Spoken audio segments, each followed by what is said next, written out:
going on, guys? In today's video we are going to be discussing some of the key principles to build muscle as a natural lifter. Okay, so first of all, before we get into the video, I just want you to know that you need to be patient, you need to be consistent. It's a very long process. It took me a very long time to even build some muscle. Here's a picture of me when I started when I was 18, 19 years old. Now I'm around 30 years old, and I was able to build quite a lot of muscle naturally throughout the years by following these key principles. So the first thing we're going to cover is nutrition, then we're going to go into training, and then we'll marry it all together. So your nutrition, you need to be in a slight calorie surplus. So you need to be eating more calories than you are burning in order to effectively build muscle. So I've done a video on how many calories you need to be eating a day, how to calculate your calories. So once you know your maintenance calories, your TDEE, you want to multiply this by 1.2, so that's going to give us a 20% increase, and that's the number of calories you're going to want to eat daily. Now, you can go more aggressive, so you can go for a 30% increase or even a 40% increase. However, if you go too aggressive, then you're going to be putting on a lot of body fat as well, and that's going to take you longer to shred afterwards. So you don't want to go, too high with the calories. About 20% surplus will do. Next thing, you want to make sure you're eating enough protein. So protein is going to be key for muscle building. You want to go for 2 grams to 3 grams of protein per kilogram of body weight. You can go even lower, like 1.6 grams per kilogram is the lowest, but I think anywhere between 2 and 3 grams will be enough to put your body into like a muscle building mode. Now, let's just say, for example, I weigh 80 kg. I'm going to be targeting 160 grams of protein per day. Another benefit would be to split your protein evenly across the day. So when people say, oh, what time should I eat? You want to be making sure you're having your protein spread across the day. So 160 grams is your total target. You can do 4 meals, each containing 40 grams of protein. So what would that look like typically? So in the morning, 2 scoops of protein, in a protein shake, that will get you 40 grams of protein. Lunch can be chicken and veg and rice, like chicken breast, that will get you probably another 40 grams. Then a snack, so you could do a protein bar, protein snack, you can do a Clearway isolate drink, that will get you another 40 grams. And then for dinner, you can do some fish, some veg, some potatoes, that will get you another 40 grams. So evenly spread across the day. Now, the anabolic window, which is often talked about, it actually lasts 24 hours. So you don't need to, after your training, guzzle down protein straight away. You've got 24 hours to get your protein in. But as I said, there's going to be a slight benefit for muscle protein synthesis when you split your protein up evenly across the day. Now, carbohydrates, you do want to eat adequate carbs because carbs are going to fuel your workouts, they're going to fill your muscles with glycogen, and that's the energy you're going to use when you train. So have a decent amount of carbs as well.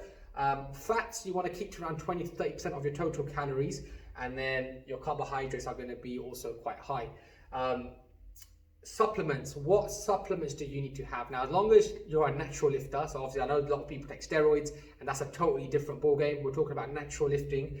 You're going to only need a handful of supplements really. You're going to probably need a protein powder. That's going to help you achieve your protein target every day. You can do it without the powder, you can do it with food. However, it may be difficult to reach 160 grams every single day without any supplements. So protein powder is going to be key. Creatine monohydrate, one of the most tried and tested supplements on the market. What creatine monohydrate will do, like simply, it will give you a little bit more energy to get a few more reps out or to lift a bit heavier weight. And if you can do that, then you're gonna, those reps, those extra 2 reps, the heavier weight is really gonna help you build more muscle. Okay, so creatine monohydrate is, and you want to go for like 5 grams every day and stay consistent. You don't really need to load it. So some people, with 20 grams a day for the first week and then go 5 grams. It just needs to get into your system. So if you do 5 grams per day and you can stay on it for as long as you want, you're going to start seeing some good progress in terms of muscle development. And then you also might want to go for a pre-workout. The reason being is you want to have a good workout, an intense workout. So sometimes a pre-workout can just get you in the zone and make sure you have a really good training session. But that is also optional.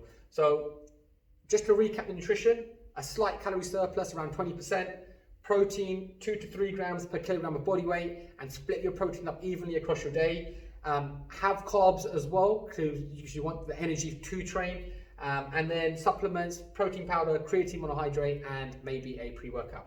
So let's move on to training. What kind of training do you need to do to build muscle? Really, you need to be doing resistance training, weight training, okay? You can build a decent amount of muscle doing body weight work, press-ups, sit-ups, pull-ups, and you can get quite an impressive physique just doing body weight exercises. However, it will take you longer and you're gonna have to do a lot more reps. But if you've just got some weights, then you can really overload the muscles in a quicker time, and that will help you build muscle faster. Okay, so resistance training.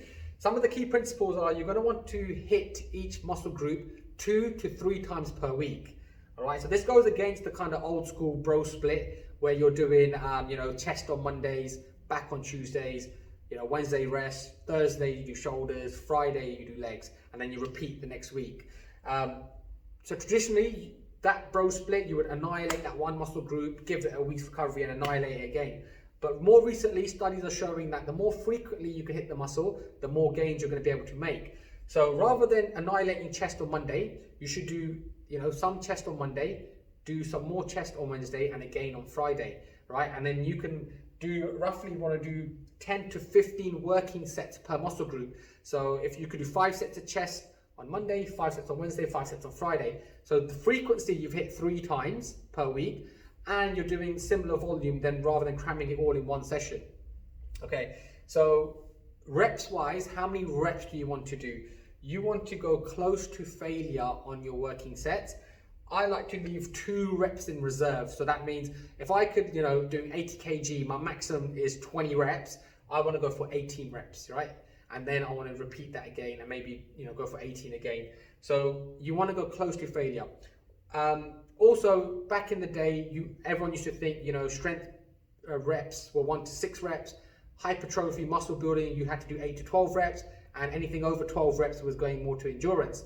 But you can build muscle with lighter loads or heavy loads with a variety of rep ranges as long as you are training close to failure. And the only thing you want to make sure is you're using 40%, at least 40% of what your 1 rep max is. So if your 1 rep max on bench press is 100 kg, you can build muscle with 40 kg as long as you're going close to failure on all your working sets. All right, so this is quite good news if you're training at home and you don't have that much weight. You can still build adequate muscle with just 40% of your 1 rep max.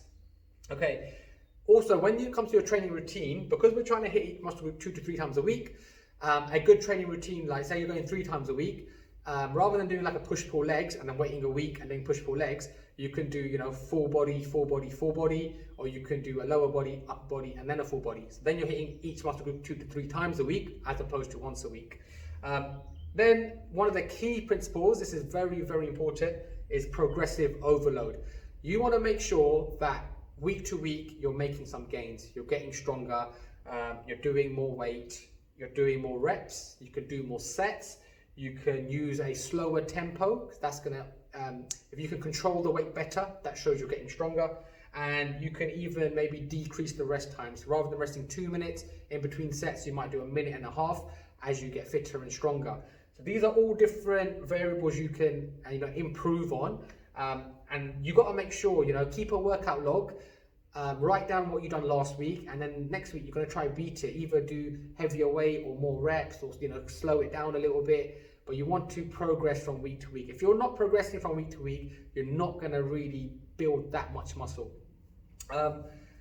So overall, we'll just do a full recap. Nutrition, slight calorie surplus, 20% up. Protein, 2 to 3 grams per kilogram body weight. Split your protein up evenly across your day.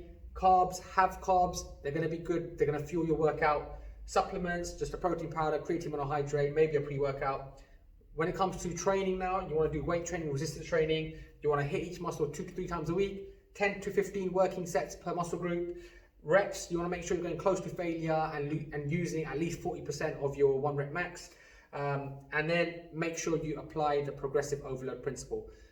If you do all this, you're going to see progress. Stay patient, stay consistent.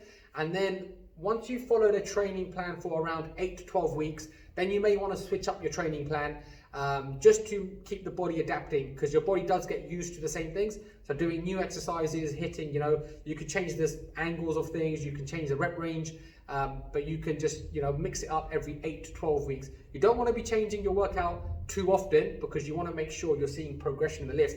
So if I'm, one day I'm doing bench press, then the following week I'm doing dumbbell press, then I'm doing cables, and I'm always just switching it up, I'm not going to be able to really get stronger in that lift. So stay consistent on the lifts, and then around 8 to 12 weeks to mix it up. So I hope this video just put out some of the key points to build muscle, and it just helps you understand what's actually important. If you did like the video and it helped you, please do like, share and subscribe, and I've got more videos coming out every week. Thank you.